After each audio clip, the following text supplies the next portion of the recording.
नमस्कार साथियों, हिंदी स्टेनो बढ़ोत वाले चैनल में आपका हार्दिक स्वागत है।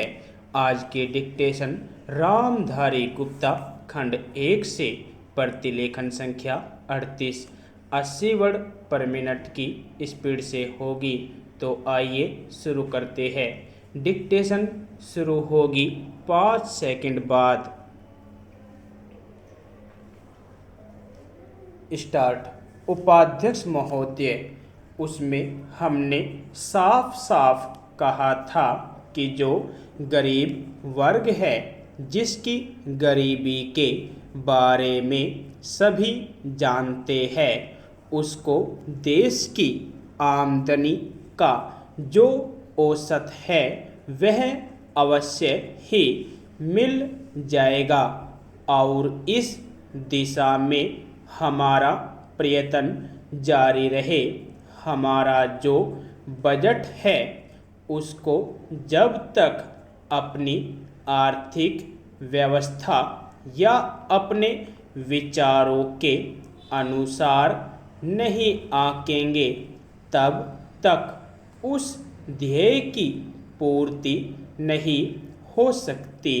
यदि इस दृष्टि से अपने बजट को देखते हैं तो हम इसे न अधिक और न कम नंबर दे सकते हैं। मेरी प्रार्थना यह है कि सरकारी या सरकार जिन संस्थाओं को सहयोग देती है उन्हें आदेश दिया जाए कि वे देश की उन्नति का विचार करें, परंतु खाने की पुष्टि देकर नहीं। यह कार्य शीघ्र से शीघ्र होना चाहिए। इसका कारण यह है कि उच्च श्रेणी आम जनता का आदर्श होती है और जो कुछ उच्च श्रेणी के लोग करते हैं उसकी नकल कनिष्ठ श्रेणी के लोग करते हैं। इसलिए यह काम पहले उच्च श्रेणी पर हो जाए तो आम जनता पर उसका प्रभाव अवश्य गहरा पड़ेगा। सप्ताह में 2 बार भोजन छोड़ने का जो मेरा सुझाव है, इससे न केवल अनाज वरन ईंधन, तेल, कोयला आदि सब की बचत होगी।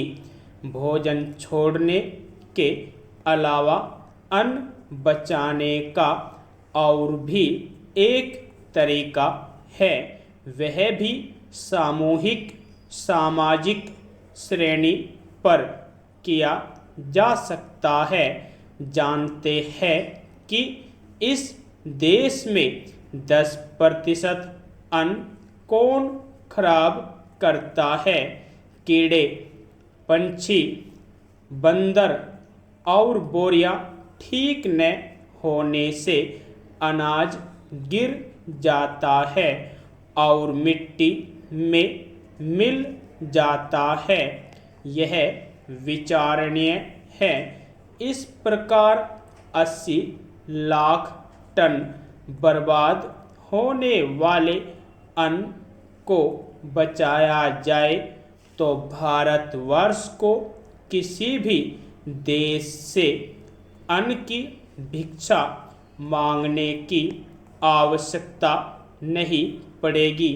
श्रीमान, यह अपराध कबूतरों, बंदरों, कीड़ों आदि का नहीं है। यह अवश्य ही हमारा अपराध है। आज तक विदेशों से हमको अनाज मिलता रहा है, इसलिए हम लापरवाह थे। इसीलिए अनाज का विनाश होता रहा, परंतु अकाल पड़ेगा।